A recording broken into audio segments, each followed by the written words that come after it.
the topic that we're going at right now, can I retire at age 62? So we've got a lot of people that are always working towards retirement. They want to retire early. Who wants to work your entire life? I think one of the dreams in America is to be able to make enough money that you can retire comfortably and travel, spend time with your children, your grandchildren, and just enjoy life a little bit after so many years of hard work. So a lot of people ask this question, can I retire at 62? What we're going to touch on today is, what does it look like if you want to retire at 62? What is the ability for you to retire early if that's what you want to do, given that most people are working later in life now?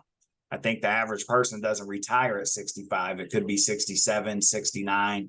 But there is that small percentage that says, hey, no matter what, I want to be done around 60, 62 years old. So we're going to focus on 5 of the most important focus points, most important topics. And the number one thing that we're going to talk about, Ron, and I want you to go into this a little bit more, but number one would be, in order to retire at 62, you have to make a plan. And a lot of people focus on having a portfolio, which is being able to have as much money as you can put back into an account or several different buckets.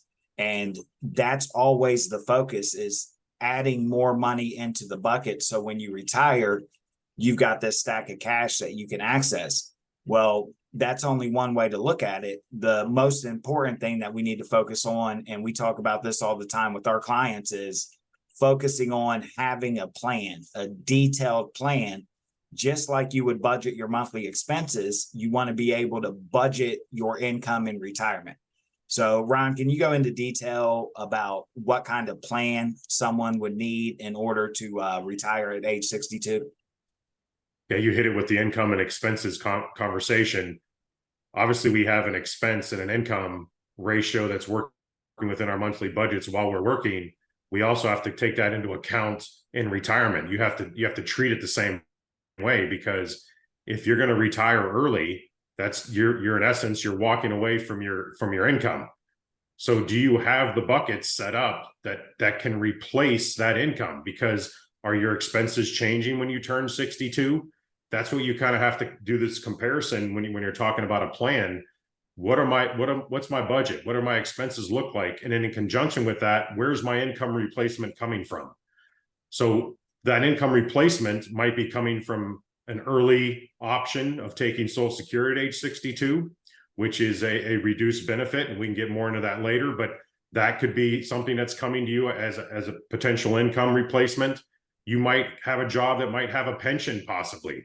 So that could be possible replacement. So then where's that gap? So that's where this comes into play, is what are your asset pools? Where's your income coming from? And are there gaps to make up the difference between the expenses and the reduced income based on walking away from your employment? So where are those buckets of income coming from? Is it coming from 401ks? Is it coming from pensions, Social Security, as I was talking about? Where is this money coming from? So, and then what you have to, when we say a plan, that plan needs to be incorporated into, how am I taking those assets? So is there a sequence in terms of how I take that monies? Because are the monies all deferred taxes to where we have to pay tax on that money?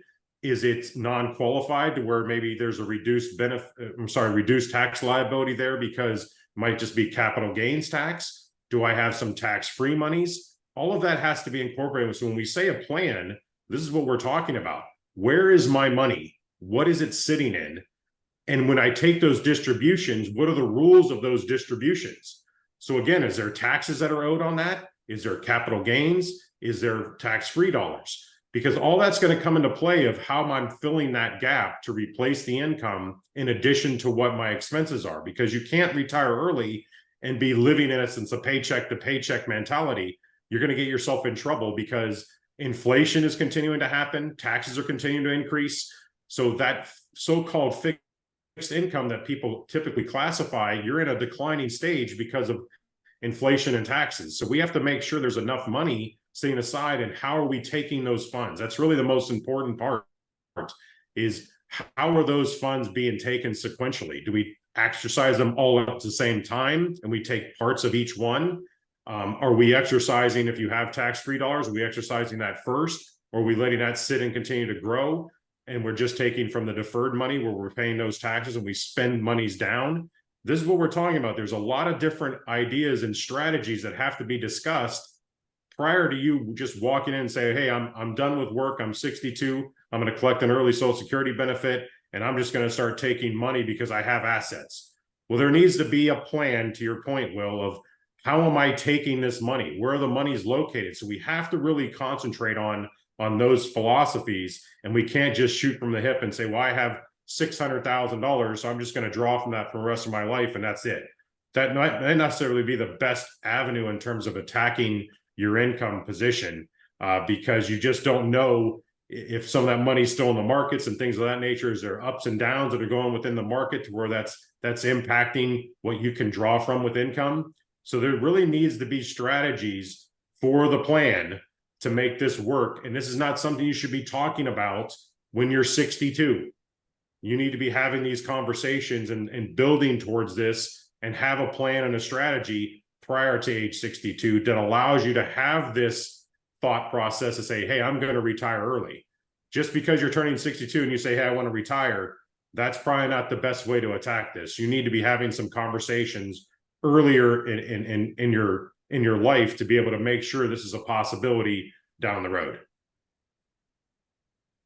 Yeah, you touched on a lot. What I hear you saying is you got to have strategy and structure. And that's when we talk about a plan, we're talking about having strategies and structure in place, which is a little different than what most people have been used to over the course of the accumulation years, right? And when we say accumulation years, we're just talking about while you're working, making money and putting it somewhere.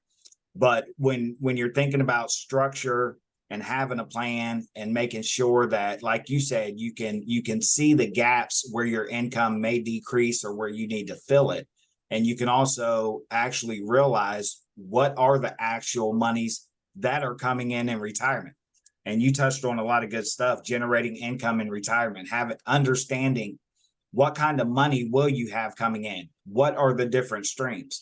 And when I sit with clients, and I know you do the same thing, we talk about this stair-step approach when we're looking at their finances and saying, okay, you've got to transition your working salary now to a retirement income. And how many different retirement streams of income can you have coming in that are coming in at the right time, filling the gap when it's needed and necessary, maybe extending out some of the money in order to pay less taxes later, and understanding that there's a lot of different factors that come into play.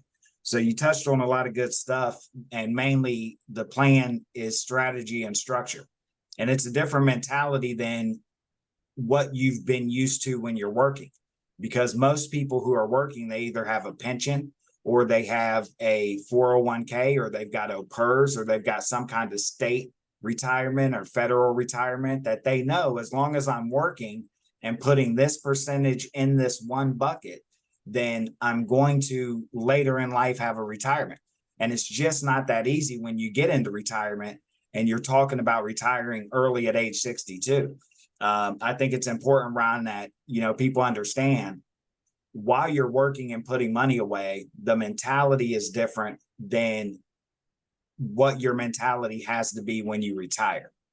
And especially moving into retirement, like you mentioned, in the early years of your work career or mid years of your work career, making sure that that's the time to make a plan. So you touched on a lot of good stuff. Have a plan, make sure you're generating income in retirement, reducing taxes, and looking at your 401k, IRAs, mutual funds, whatever you may have for retirement, and understanding at what age are you going to have to start taking your RMDs, your required minimum distributions. Talk to them a little bit about, making sure that you're looking at the tax liability. If you want to retire at 62, or even when you retire, period, understanding the tax liability that's going to have an effect on your income.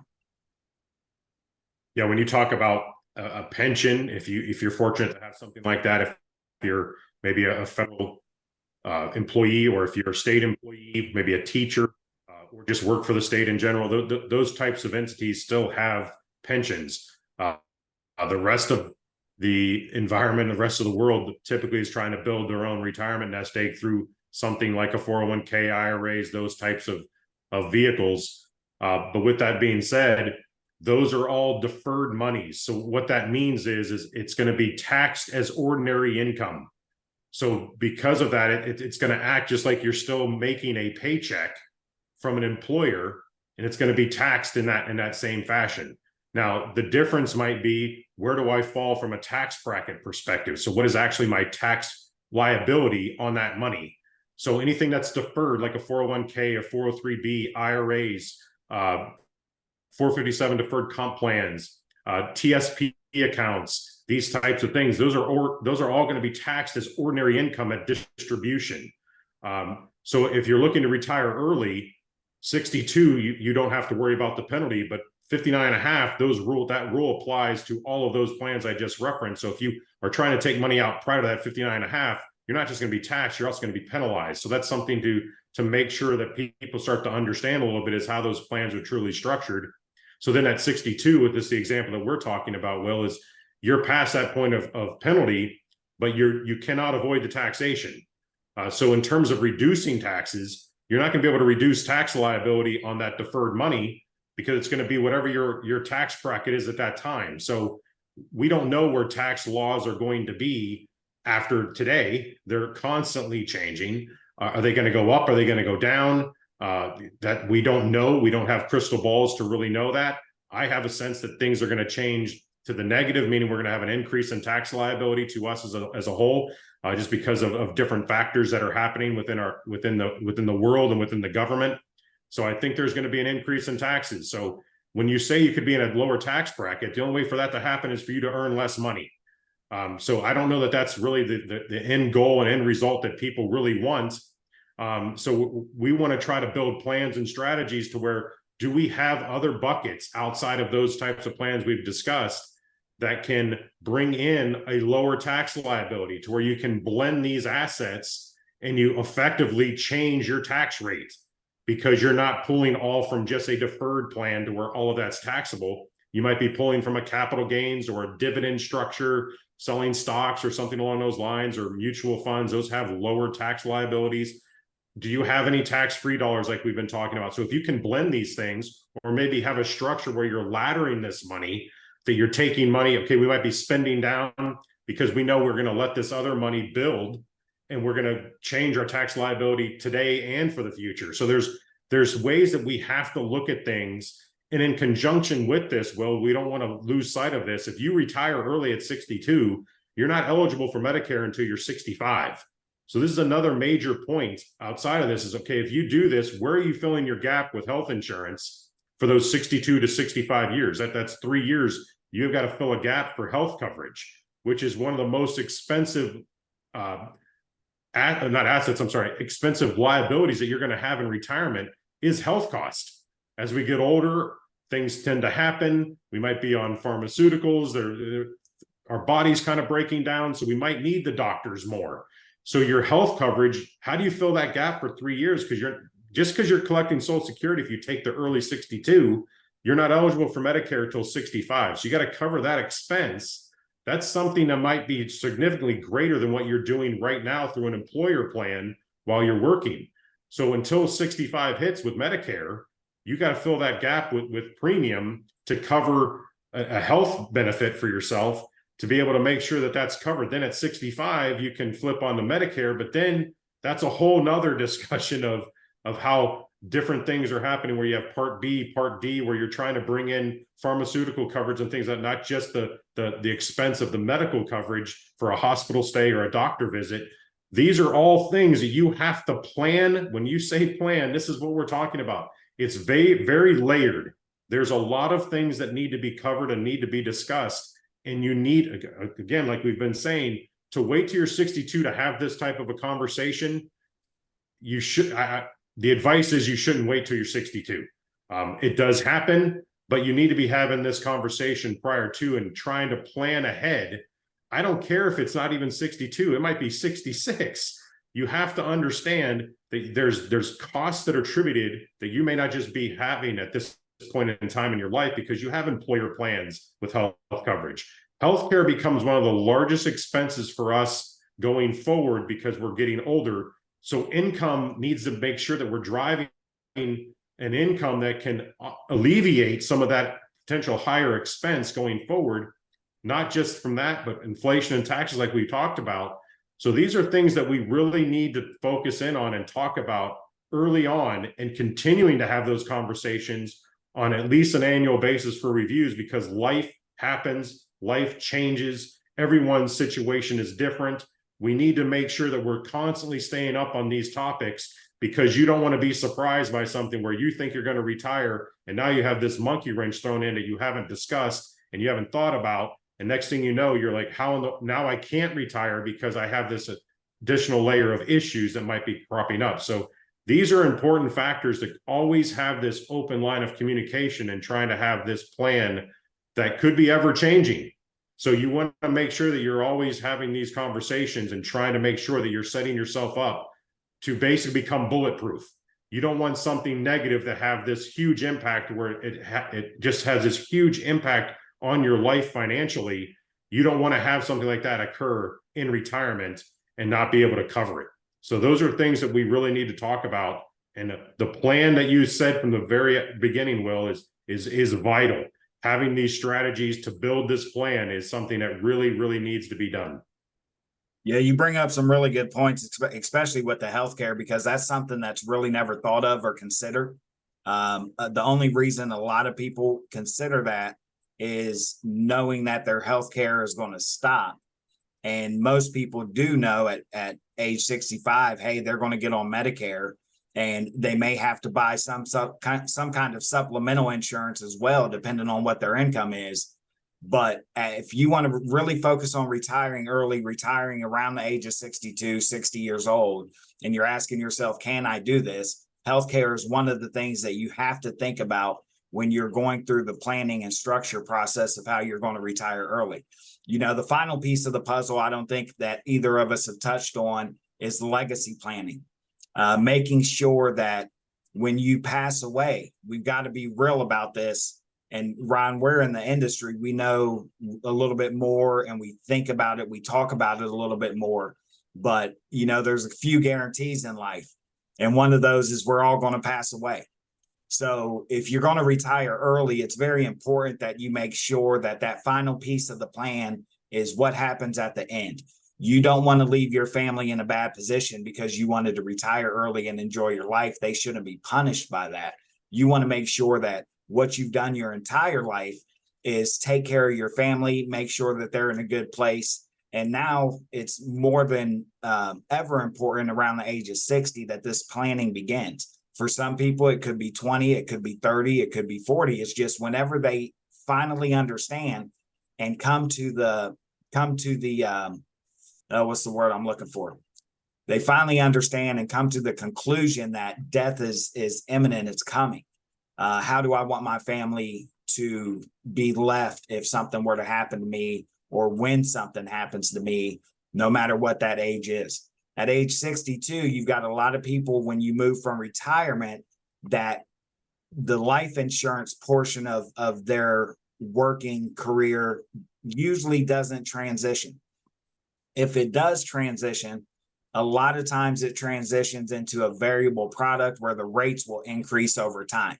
So making sure that you have your legacy plan in place, making sure that you know moving into retirement that you start your estate planning process, and you're talking about what will the life insurance look like that I leave for my family? What's the legacy going to be? I need a will in place in case something happens to my wife first, power of attorney in place in that situation, but the will in place to make sure that both of our plans are in order and aligned, so that when I pass away, everything's already been positioned properly. Whether that's a trust, it's a will, it's power of attorneys, guarantees, whatever you need in place, you want to make sure that you do the legacy planning piece is essential when we're talking about retiring early at age 62.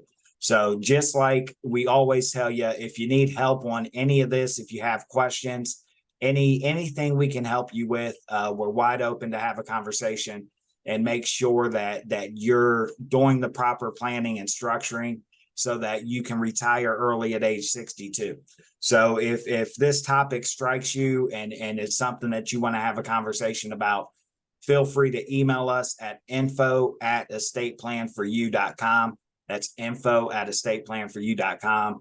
And for more information, more education, more financial literacy, subscribe to Financial Thirst, and also follow us on Facebook as well as TikTok, Instagram, all the social media platforms.